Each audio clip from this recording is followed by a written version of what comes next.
Hello and welcome all of you to our session 2 of chapter 6, Effects of the British Rule in India.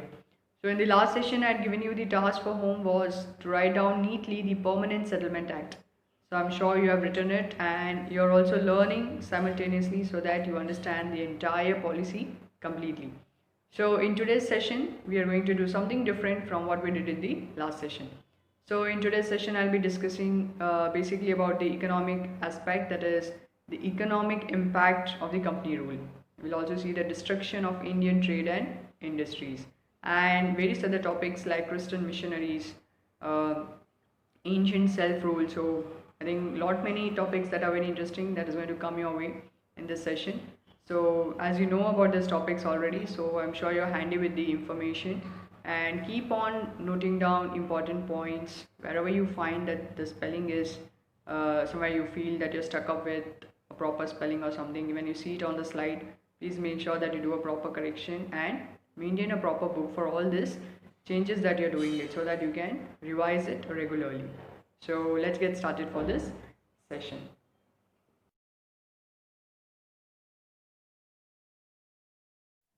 Economic impact of the company. While British goods were exempted from duties while entering Indian markets, Indian goods entering England were burdened with heavy custom duties. Thus, the self sufficient economy of India collapsed under the impact of British colonial policies. So, here you could see that when British goods were entering India, they were not supposed to pay any taxes, whereas when Indian goods entered England, they were burdened with heavy custom duties.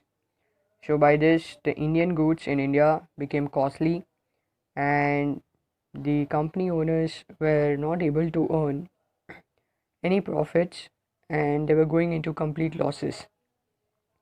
So this sort of discrimination that the company owners faced because of the Britishers, they got demotivated and they decided to stop doing business.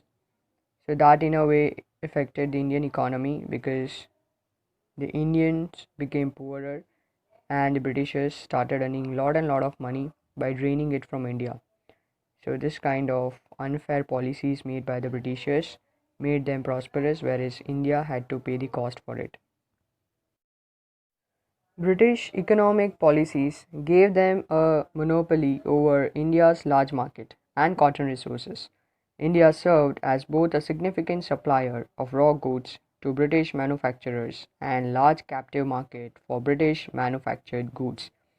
So India was a rich supplier of raw materials to England, as well as it was also a source of market for the England businessmen to trade their manufactured goods in India. So in both the ways, India was exploited, and the money of Indian economy was drained very badly to England. So this kind of unfair policies somewhere made India more and more poor, whereas England became enriched and prosperous at the cost of India. Many industries like textile, paper, glass, etc. got ruined due to the policies of the British. So many important industries like textile, paper, glass got completely destroyed simply because they were forced to pay the heavy taxes by the Britishers. The Indian artisan became poor and unemployed. So many lost up their jobs because they could not be as competitive as the Britishers and they could not even take out their normal expenses, which led them to go into complete poverty. The company adopted the policy of making England prosperous at the cost of India, and the reforms were made for their own interest. So, the company adopted the policy of making England more prosperous by making sure that India was completely exploited. So, the entire wealth of India was drained to England by making this kind of policies which completely destroyed trade in India. Christian missionaries. The British Christian missionaries impacted the faith of Indians. They started spreading the superiority of Christianity among Indians. These missionaries wanted to imbibe the Western thought so that Indians would support the imperialist law and order. As a result, there was a widespread sentiment of anger and hatred for the British among the Indians. So Christian missionaries were forcing Indians to convert their religion. So this was one kind of a torture because they were constantly interfering into the Indian culture. So that after some point of time led to an anger in Indians. So in 1857 revolt we could see that the anger that was built up in Indians got exhibited out in 1857 revolt. So Indians were not happy with this behavior of the Britishers. Lord William Bentik. Lord William Bentik was a British soldier and statesman. He served as the Governor General of India. He has been credited for significant social and educational reforms in India, including abolishing sati, suppressing female infanticide, and human sacrifice. So, William Bentik has contributed immensely in changing India. He has contributed many reforms in different fields, which is very popular, like social and educational reforms, and apart from that, various other fields that has brought many changes.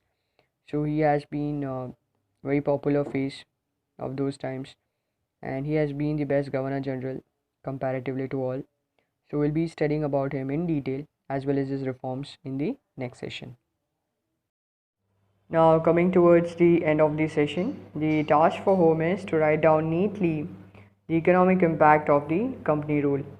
So, while you do this, it will help you in understanding this main topic of the chapter easily. So, write down neatly in a book. Now, in the next session, I'll be discussing about the reforms made by William Bentik. So, we'll look into social reforms, educational reforms. So, it's going to be a very interesting session because it will help you out in understanding all the main aspects of the reforms made by William Bentik.